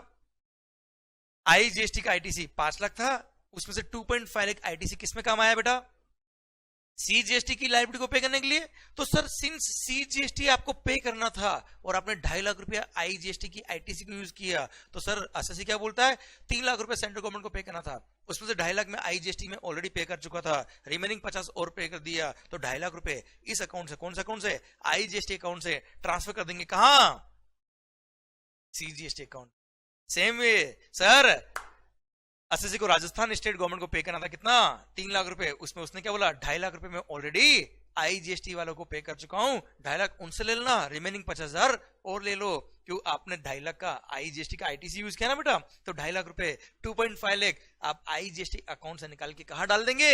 एसजीएसटी अकाउंट में डाल देंगे, राजस्थान एसजीएसटी में डाल देंगे। रिमेनिंग 50,000 एसएससी ने ऑलरेडी पे कर दिया राजस्थान स्टेट गवर्नमेंट को। तो सर अब आप मुझे बताओ फंड्स ट्रांसफर हो गए कहां पे? आईजीएसटी अकाउंट से 2.5 लाख सीजीएसटी अकाउंट में, 2.5 लाख एसजीएसटी अकाउंट में, और 50,000 सीजीएसटी ऑलरेडी एसएससी ने पे किया बैंक से, 50,000 एसजीएसटी मतलब राजस्थान स्टेट गवर्नमेंट को और पे कर दिया अपने बैंक अकाउंट एसएससी ने। तो अल्टीमेटली फंड्स कहां पड़े? कितने पड़े? आईजीएसटी अकाउंट में 5 लाख थे, खत्म हो गया, 0 हो गया। सर अब सीजीएसटी अकाउंट में फंड्स कितने? 3 लाख रुपए, 2.5 लाख आईजीएसटी से आए, 50,000 एसएससी ने जमा कराए, 3 लाख रुपए यहां गए। सर एसजीएसटी में कितने फंड्स है? 2.5 लाख यहां से आए थे और 50,000 और पे कर दिया किसने? एसएससी ने। सर अल्टीमेटली 3 लाख का fund, 3 lakh rupees are there in the Rajasthan SGST account. Now you tell me how much funds are there in CGST account? 3 lakhs are there. In SGST account, which SGST? Rajasthan SGST, 3 lakhs are there. Sir in IGST zero. Here goods कहाँ है बेटा? Sir Rajasthan के are ने राजस्थान के जे को goods बेचा था here. और सर अब अल्टीमेटली रेवेन्यू कहाँ है बेटा? 3 लाख रुपया सीजीएसटी के अकाउंट में, 3 लाख रुपया राजस्थान एसजीएसटी में, और गुड्स कहाँ है? मिस्टर जे के पास। Now suppose mister J is the end. Mister J ने जो गुड्स खरीदी मिस्टर आर से, वो अपने पर्सनल कंजम्पशन के लिए, पर्सनल यूज के लिए परचेज करी, वो आगे सप्लाई नहीं कर रहा है, वो कोई मैन्युफैक्चरर या आगे सप्लायर नहीं है। Now my point is that वो तो कोई इनपुट टैक्स क्रेडिट लेगा नहीं बेटा, क्योंकि वो एंड कंज्यूमर है। तो अल्टीमेटली उसने टैक्स पे कर दिया परचेज पर। जे ने आर से गुड्स परचेज किया, 3 लाख रुपया सीजीएसटी पे कर दिया, 3 लाख रुपया राजस्थान एसजीएसटी पे कर दिया। वो अब एंड कंज्यूमर है, क्लियर, आगे सप्लाई नहीं कर रहा है। वो परचेज पे जो टैक्स पे किया उसका कोई आईटीसी की बात नहीं करेगा, क्योंकि आपको पता है 10 का क्रेडिट क्यों मिला? सेल पे टैक्स लगेगा तो परचेज का क्रेडिट मिलेगा ना बेटा। अब एंड कंज्यूमर कोई सेल तो कर नहीं रहा बेटा, वो तो केवल परचेज करके कंज्यूम कर रहा है अपने पर्सनल यूज के लिए गुड्स को, क्लियर। तो सर यहां पे चेन खत्म हो गई। अब आप मुझे बताओ कहानी खत्म हुई, स्टोरी खत्म हुई, अल्टीमेटली रेवेन्यू किसको मिल गया? अल्टीमेटली फंड्स कहां है? अब फंड्स का मूवमेंट खत्म हो गया क्योंकि आईटीसी चेन खत्म हो गई, गुड्स एंड कंज्यूमर तक पहुंच गया, टैक्स की चेन खत्म हो गई। आप मुझे बताइए अल्टीमेटली रेवेन्यू किसको मिल गया? देख 50% टोटल टैक्स मिला, अल्टीमेटली एंड कंज्यूमर तक गुड्स पहुंचा, टोटल टैक्स था 6 लाख रुपया। इस 6 लाख में से 3 लाख रुपए टैक्स किसको मिला बेटा? Central government. 50% is the revenue of central government. लो साहब खत्म। रिमेनिंग 50% किसको मिला? आप मुझे बताओ। राजस्थान एसजीएसटी अकाउंट में फंड गए थे लास्ट टाइम बेटा, 3 लाख रुपए वहां पड़े, उसके बाद उस फंड का कोई मूवमेंट नहीं है, मतलब वो 3 लाख रुपए रह जाएंगे किसके अकाउंट में? राजस्थान स्टेट गवर्नमेंट के अकाउंट में। मतलब वो रेवेन्यू किसका हो गया? राजस्थान गवर्नमेंट का हो गया 3। देख भाई 6 में से 3 गए सेंट्रल गवर्नमेंट के, 50% सेंट्रल गवर्नमेंट का है, पर रिमेनिंग 50% कौन से स्टेट का हुआ? स्टेट गवर्नमेंट का है, पर कौन से स्टेट गवर्नमेंट का हुआ? राजस्थान एसजीएसटी का हुआ। सर गुड्स बनाया है किसने? महाराष्ट्र ने। महाराष्ट्र से कहा गया? गुजरात। गुजरात से कहा आया? राजस्थान। कंज्यूम का हुआ राजस्थान, मैन्युफैक्चर का हुआ महाराष्ट्र। बनाया है किसने? महाराष्ट्र ने। घूम के आया है कहां पर? गुजरात। गुजरात से घूम के कहा आया? राजस्थान। अल्टीमेटली कंज्यूम का हुआ राजस्थान। अल्टीमेट फाइनल डेस्टिनी क्या था गुड्स का? राजस्थान, क्योंकि वही कंज्यूम हुआ। सर रेवेन्यू किसको मिला? ना महाराष्ट्र को ना गुजरात को रेवेन्यू मिला, राजस्थान को। अरे मैं कोई नारेबाजी नहीं कर रहा हूं सर अल्टीमेटली आप मुझे बताओ, सर फंड्स कहां से मूव होके आए? महाराष्ट्र से। सर आईजीएसटी अकाउंट में गए, आईजीएसटी से वापस आईजीएसटी में गए, और आईजीएसटी से वापस राजस्थान एसजीएसटी में आ गए। मतलब अल्टीमेटली जिस स्टेट ने गुड्स को कंज्यूम किया है, जिस स्टेट में उन गुड्स का कंजम्पशन हुआ है, उन सर्विसेज का कंजम्पशन हुआ है, जो उस स्टेट में जो एंड कंज्यूमर था, उसने जो गुड्स या सर्विस परचेस करी है, अल्टीमेटली उस स्टेट गवर्नमेंट को रेवेन्यू मिला है। क्योंकि आप देख लीजिए, ना रेवेन्यू मिला महाराष्ट्र को, ना मिला गुजरात को, रेवेन्यू मिल गया राजस्थान को। यार इसलिए जीएसटी को बोलते हैं destination based consumption tax. Destination based consumption tax. Ultimately उन गुड्स का डेस्टिनी क्या था बेटा? राजस्थान। अल्टीमेटली गुड्स कंज्यूम का हुए राजस्थान, रेवेन्यू भी किसको मिला? राजस्थान को। That's why this is called destination based consumption tax, GST, goods and services tax. अब मेरा पॉइंट आगे और है, शायद मेरी बात आपको पूरी समझ में आ गई। और since sir inter state movement के लिए आईजीएसटी लगाना बहुत जरूरी था, क्योंकि एक एसजीएसटी एक्ट का क्रेडिट दूसरे स्टेट गवर्नमेंट को नहीं मिलता है, इसलिए उन्होंने रूट कराया टैक्स को आईजीएसटी के थ्रू। सर जैसे महाराष्ट्र से महाराष्ट्र में बिका गुड्स तो सीजीएसटी और महाराष्ट्र का एसजीएसटी लगा। जब जैसे ही गुजरात गया गुड्स महाराष्ट्र से, तो इन्होंने क्या लगा दिया? आईजीएसटी। और आईजीएसटी एक ऐसा टैक्स लगाया जिसमें सीजीएसटी का आईटीसी भी काम आ सकता है और आईजीएसटी का आईटीसी भी काम आ सकता है। और जितना जितना आईटीसी आपने सीजीएसटी और एसजीएसटी का काम लिया होगा, उतना उतना फंड्स उन रेस्पेक्टिव अकाउंट से आईजीएसटी अकाउंट में आ जाएंगे। और आईजीएसटी का आईटीसी जब अल्टीमेटली इंटर स्टेट सप्लाई किसी स्टेट में पहुंचेगा, राजस्थान में पहुंचेगा, राजस्थान से वो राजस्थान में ही बिका।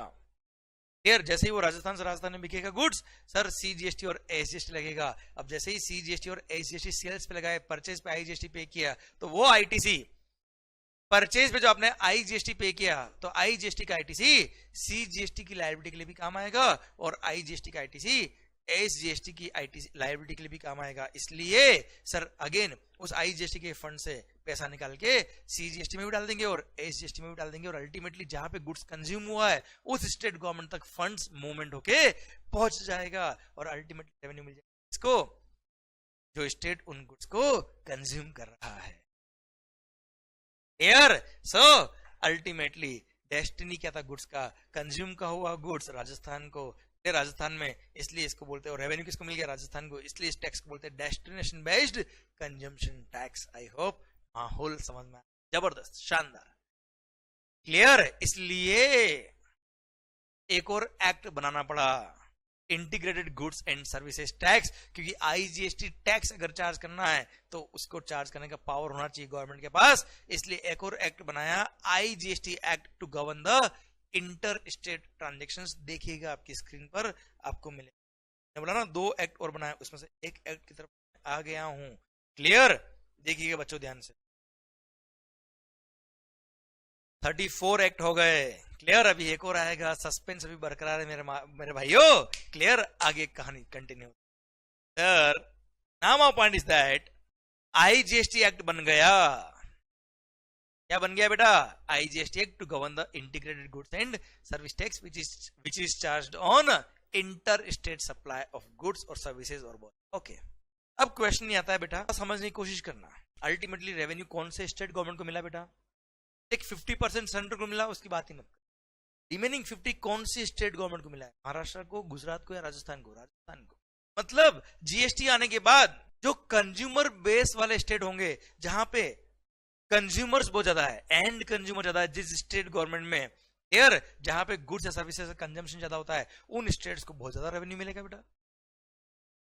क्लियर? और जो मैन्युफैक्चरिंग बेस्ड स्टेट्स है, जहां पे लोग मेहनती है, बहुत मैन्युफैक्चर करते हैं गुड्स, बहुत फैक्ट्रीज रन करते हैं, वो स्टेट गवर्नमेंट बहुत मेहनत करती है साहब, उसको तो मिलेगा डंडा। कुछ भी नहीं मिल रहा, लड्डू बेटा सर, और उसको डंडा पड़ गया सर, रेवेन्यू खत्म उसकी। तो सर जीएसटी आने के बाद मैन्युफैक्चरिंग बेस्ड स्टेट्स, जिनमें मैन्युफैक्चरिंग बेस अच्छा था और उनकी गुड्स बन के दूसरे स्टेट में जाती थी, उनकी रेवेन्यू तो हो गई कम, और जिन स्टेट में परचेज ज्यादा था, परचेज बहुत ज्यादा होता था और वहां पे कंज्यूमर ज्यादा है सारे, सर उनको रेवेन्यू मिल ज्यादा बेटा।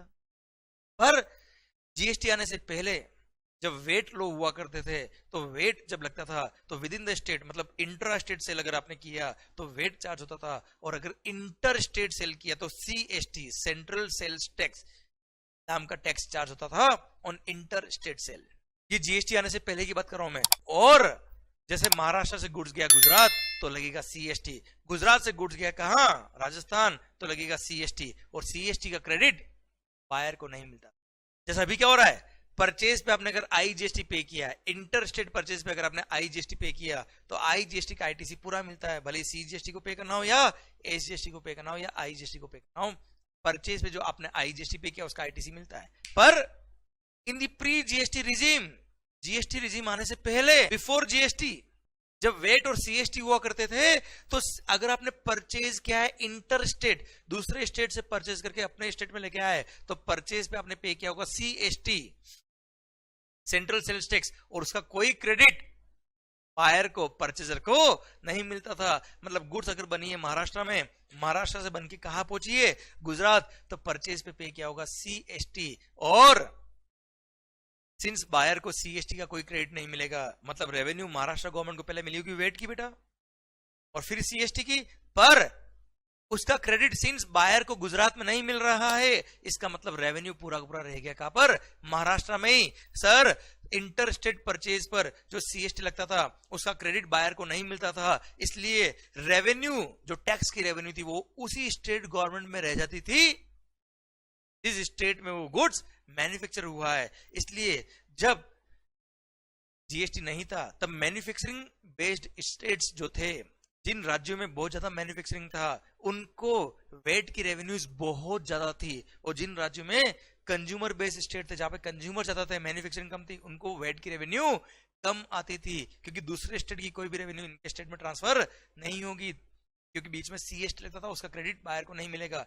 पर आईजीएसटी जब से आया, जीएसटी जब से आया, तो वो आईटीसी मिलने लग गया बेटा बायर को, तो रेवेन्यू दूसरे स्टेट से फ्लो होके कंज्यूमर बेस्ड स्टेट में आने लगी। मतलब जीएसटी आने से पहले, मतलब जीएसटी आने से पहले सारा रेवेन्यू मिलता था किसको?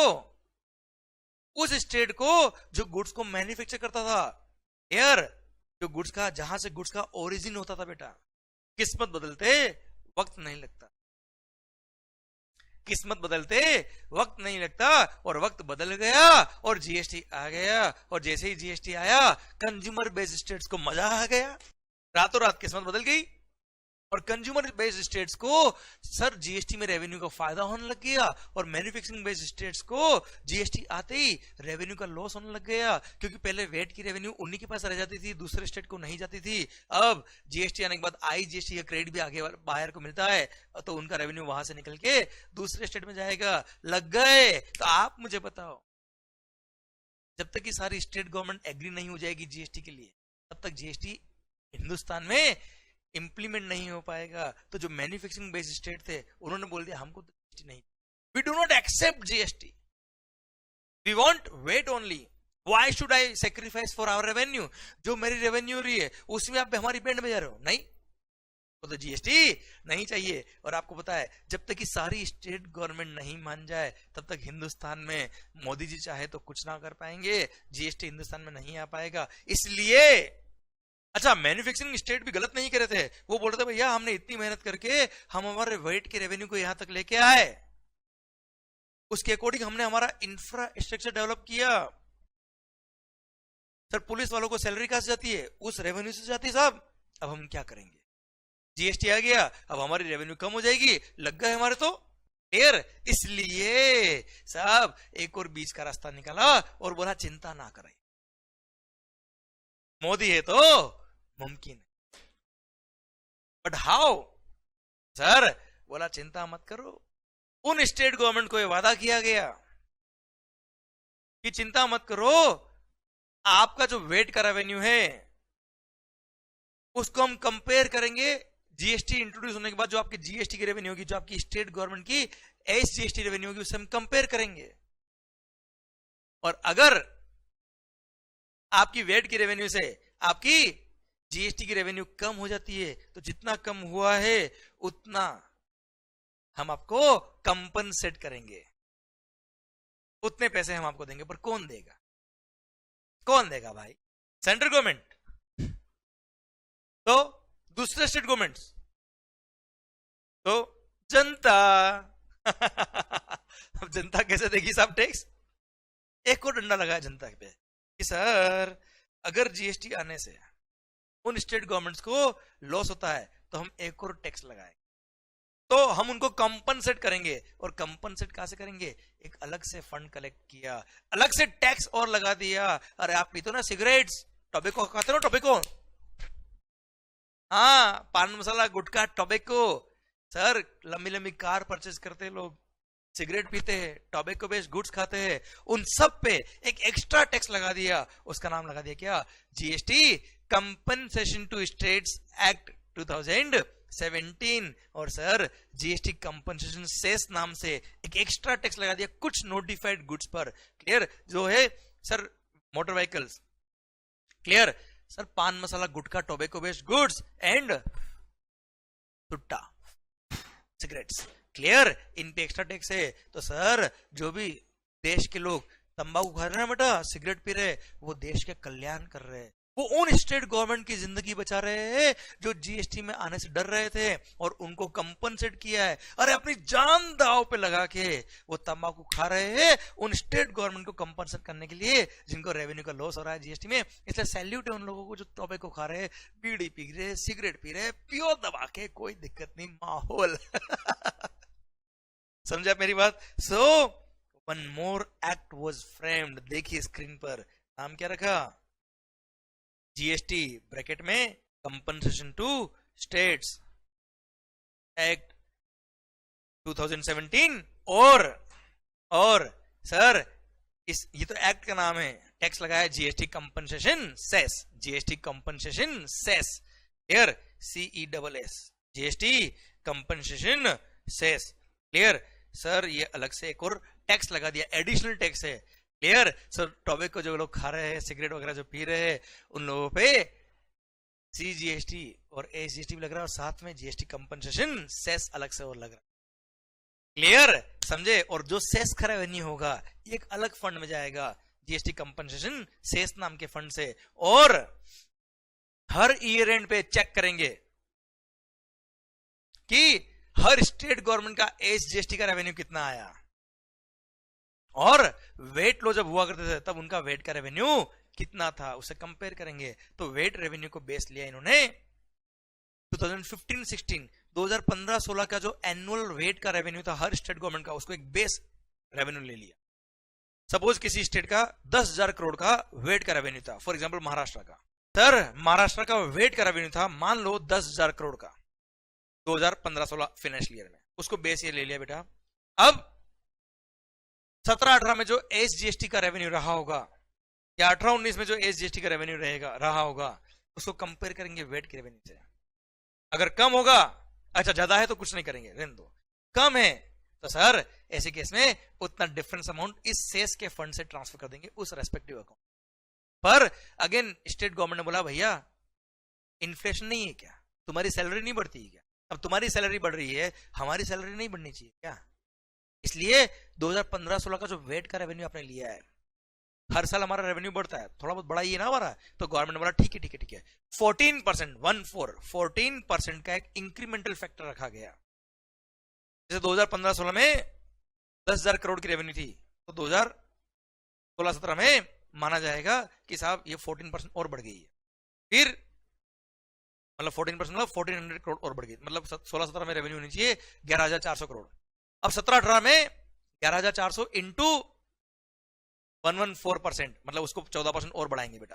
क्लियर? वो जो रेवेन्यू आएगी उसको 17-18 की रेवेन्यू से कंपेयर करेंगे और फिर देखेंगे कि डिफरेंस कितना था। जितना डिफरेंस होगा उतना कंपनसेट करेगा उस स्टेट गवर्नमेंट को ये फंड। कौन सा fund? GST compensation cess. Clear? इसलिए वो सारे स्टेट गवर्नमेंट्स जो ऑब्जेक्शन रेज कर रहे थे किसके लिए, हमारी रेवेन्यू कम हो जाएगी क्योंकि डेस्टिनेशन बेस्ड कंजम्पशन टैक्स हो जाएगा जीएसटी आने के बाद। क्लियर? तो उनको बोल दिया चिंता ना करे, आपके लिए भी इंतजाम कर दिया है। क्लियर? और जिन स्टेट का रेवेन्यू बढ़ गया है उनसे कुछ लेंगे नहीं, उनको मजे हो गए। क्लियर? डन। तो this is how her state government को मनाया है। क्लियर? जीएसटी काउंसिल के थ्रू और हर स्टेट गवर्नमेंट और सेंट्रल गवर्नमेंट ने मिलकर जीएसटी को बनाया है। और दिस इज हाउ, देखिए ध्यान से, इस तरह से टोटल 35 एक्ट बन गए हिंदुस्तान के अंदर जीएसटी के। क्लियर? और आपके सिलेबस के लिए केवल सीजीएसटी एक्ट है, वो भी पूरा नहीं है बच्चों। क्लियर? पर हाँ, आपने अगर सीजीएसटी एक्ट पढ़ लिया मतलब ये सारे तो आपने पढ़ ही लिए। आईजीएसटी एक्ट भी एक छोटा सा एक्ट है, उसने केवल और केवल इंटर स्टेट सप्लाई है, इंट्रा स्टेट सप्लाई, एक टर्म हम पढ़ेंगे प्लेस ऑफ सप्लाई, और कुछ टेक्निकल पॉइंट्स को डिफाइन किया है। क्लियर? सर जो आपके सिलेबस में अभी इंटरमीडिएट लेवल पर नहीं है। क्लियर? और हाँ, इसमें भी बोल दिया क्या सर, कुछ प्रोविजन दे दिए जो इंटरस्टेट सप्लाई से रिलेटेड थे, इंट्रास्टेट से रिलेटेड थे, और सर प्लेस ऑफ सप्लाई क्या होता है उसको डिफाइन किया। और बोल दिया गवर्निंग प्रोविजंस वही सारे जो सीजीएसटी एक्ट में लिखे वही आईजीएसटी एक्ट में भी अप्लाई होंगे। तो आपने अगर सीजीएसटी एक्ट पढ़ लिया तो काफी हद तक आपको सर आईजीएसटी की एप्लीकेबल प्रोविजन वही है, बस कुछ अलग जो interstate, intrastate, place of supply वगैरह क्या होता है ये अलग से और पढ़ना पड़ेगा आईजीएसटी एक्ट में, पर वो सीए फाइनल लेवल में आएगा बेटा। पर मोटा मोटी सर बहुत बड़ा एक्ट नहीं है। Plus GST compensation cess act 2017 ये भी आपके सिलेबस में नहीं आता, पर फिर भी मैंने काफी हद तक इसका और भी दे दिया। और गवर्निंग प्रोविजन अगेन वही है जो सीजीएसटी एक्ट में लगते हैं। मतलब मेन एक्ट कौन सा हो गया जीएसटी समझने के लिए? CGST act. This is how 35 acts have been framed, पर सारे एक्ट सेम एक्ट है बेटा। क्लियर? समझे मेरी बात? इसलिए आपके सिलेबस में केवल सीजीएसटी एक्ट है, और अगर आपने सीजीएसटी एक्ट पढ़ लिया मतलब सारे एसजीएसटी एक्ट पढ़ लिए, यूटीजीएसटी एक्ट कोई खास बात नहीं है। क्लियर?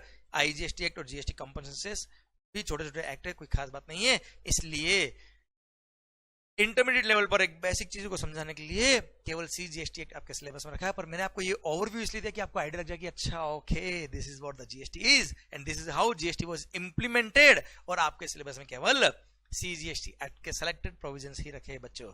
क्लियर? आई होप आपको ये बात समझ में आ गई कि आखिर ये जीएसटी क्या होता है, आखिर रेवेन्यूज किस तरह से डिवाइड हुई बेटा, और कैसे गवर्नमेंट रेवेन्यूज फ्लो होती है एक अकाउंट से दूसरे अकाउंट में। क्लियर?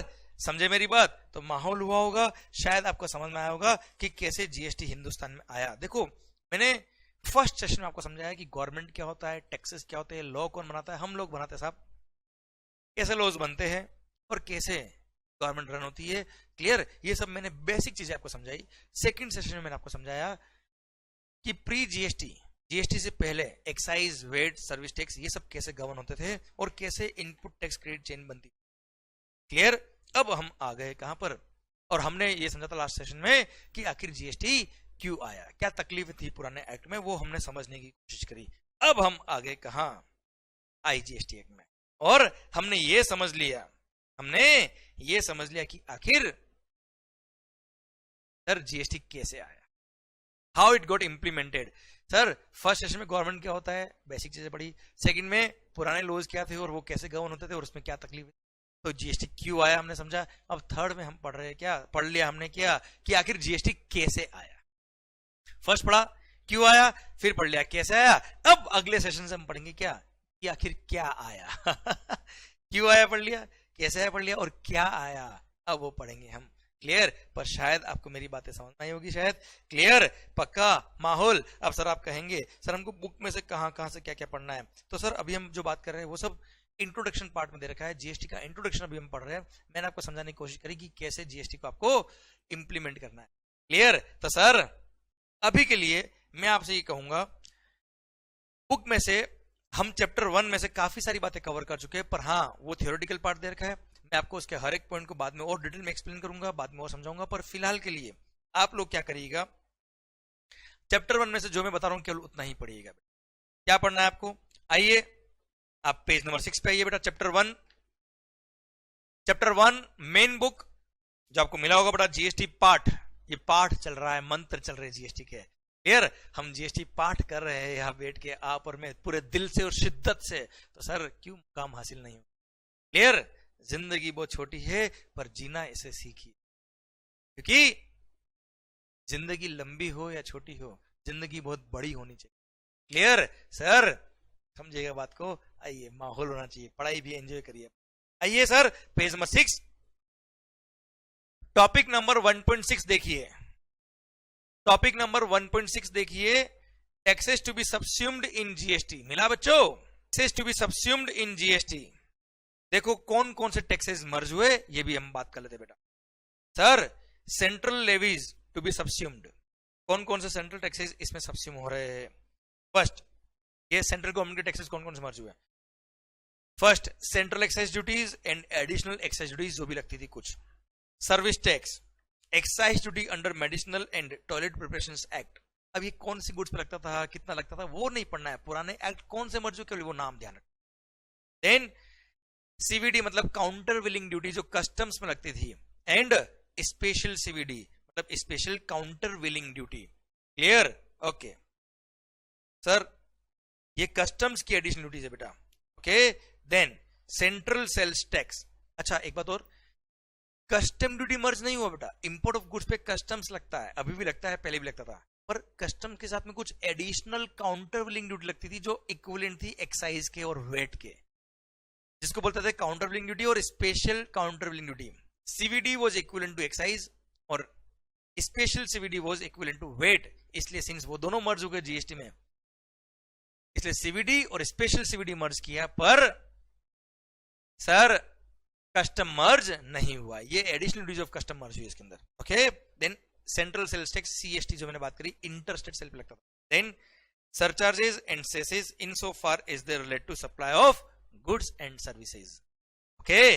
तो सर जो भी सरचार्ज और सेस लगते थे गुड्स और सर्विस के रेस्पेक्ट में, जो सेंट्रल गवर्नमेंट चार्ज करता था वो भी मर्ज। अब देखिए state levies to be merged, कौन कौन से स्टेट गवर्नमेंट के टैक्सेस मर्ज हुए बच्चों। First, state surcharge and cesses in so far as they relate to supply of goods and services, जो भी सप्लाई ऑफ गुड्स और सर्विस से रिलेटेड स्टेट सेस थे और स्टेट सरचार्ज थे वो सब merge, clear. Second, entertainment tax except those which are levied by local bodies. Local bodies ने अगर कोई लोकल बॉडी मतलब जो जैसे आपने देखा होगा म्युनिसिपैलिटी होती है, बीएमसीज वगैरह देखी होगी आपने बेटा, क्लियर। सर लोकल बॉडी जो चार्ज करती है टैक्स वो तो लगेंगे अभी भी बेटा, क्योंकि स्टेट गवर्नमेंट के टैक्स मर्ज हुए, लोकल बॉडी के टैक्स मर्ज नहीं हुए, जैसे म्युनिसिपल टैक्स वगैरह हो गए वो मर्ज नहीं हुए, क्लियर। तो एंटरटेनमेंट टैक्स, जैसे मूवीज वगैरह पहले देखते थे आप, तो उस पर लगता था एक टैक्स जिसका नाम है क्या, एंटरटेनमेंट टैक्स। अरे क्योंकि मूवीज देखने में मजा आता ना बेटा, क्लियर, तो मजे में भी टैक्स लो साहब। एंटरटेनमेंट टैक्स वो भी मर्ज हो गया किसमें, जीएसटी में। Tax on lottery, batting, gambling, sir lottery, जुआ, क्लियर, सर सट्टा खेलते उस पर टैक्स था स्टेट गवर्नमेंट का, वो मर्ज हो गया जीएसटी में। Then entry tax, all forms of entry tax and purchase tax, VAT और sales tax, luxury tax and taxes on advertisements, ये सब मर्ज हो गए किसमें, जीएसटी में। ये सब स्टेट गवर्नमेंट टैक्सेस थे। अच्छा ये कौन कौन से गुड्स पे लगता था, कितना लगता था, वो नहीं पढ़ना, बस ये नाम ध्यान रखना कि कौन कौन से टैक्स मर्ज हुए, ये भी एक इंपॉर्टेंट पॉइंट था एग्जामिनेशन पर्पस के लिए। Taxes subsumed in GST, central government के और स्टेट गवर्नमेंट, नाम जरूर ध्यान रखिए। Okay done. फिर टॉपिक नंबर 1.7, ये मैंने आपको पढ़ा दिया बेटा, CGST, SGST, interstate supply, intrastate supply, ये मैंने आपको पढ़ाया बेटा, क्लियर। और नेक्स्ट पेज के एंड में आप देखिए इलस्ट्रेशन नंबर 1 दे रखा है इंट्रास्टेट सप्लाई का। फिर 2 पेज देख के आप देखेंगे तो इलस्ट्रेशन नंबर 2 मिलेगा आपको इंटरस्टेट सप्लाई का। बच्चों ये मैंने दोनों इलस्ट्रेशन यहां पे जो मैंने आपको ऑरली समझाया है, यही मैंने आपको यहां पर फॉर्म में दे रखे, ये दोनों इलस्ट्रेशन आप करिएगा, आपको मजा आएगा। जो मैंने एग्जांपल यहां दिया वो इसमें कवर हो जाएगा पूरा पूरा। आप सोच रहे होंगे सर जो आपने एग्जांपल दिया महाराष्ट्र से गुड्स गुजरात गया, गुजरात से राजस्थान आया, ये एग्जांपल काश आप लिखवा देते, तो मैंने लिख रखा है तो मैं आपसे लिखवाऊं क्यों फालतू यार, मैं क्यों मेहनत आपसे कर रहा हूं जब मैंने ऑलरेडी। ओके तो ये आप देखिएगा एग्जांपल, इससे आपको समझ में आ जाएगी बात जो मैंने आपको समझाया, क्लियर। बस इतना ही पढ़िएगा आप चैप्टर नंबर 1 से, क्लियर। टॉपिक नंबर 1.8 अभी नहीं पढ़ेगा बेटा, क्लियर सर, बस ये 1.6 और 1.7 पढ़ लीजिएगा, क्लियर। चैप्टर 1 से अभी इतना ही पढ़िएगा, हम नेक्स्ट सेशन से शुरू करेंगे चैप्टर नंबर 2, और जो चैप्टर 1 की रिमेनिंग बातें हैं ये हम बाद में करेंगे। ओके क्लियर, माहौल डन। तो सर ये हमने पढ़ा है क्या, जीएसटी का इंट्रोडक्शन, जीएसटी आखिर होता क्या है, और सर किस तरह से जीएसटी इंप्लीमेंट हुआ हिंदुस्तान में, और किस तरह से जीएसटी आया, कौन कौन से टैक्सेस मर्ज हुए, वो सब हमने बात कर ली, क्लियर। अभी हम बात करेंगे बस चैप्टर 1 से इतना ही पढ़ेगा, बाकी टॉपिक चैप्टर 1 के सारे में पढ़ाऊंगा, डिटेल में पढ़ाऊंगा, क्लियर। थ्योरी पोर्शन है हम इसको बाद में लेंगे सर, अभी हम चैप्टर 2 से शुरू करेंगे नेक्स्ट सेशन से।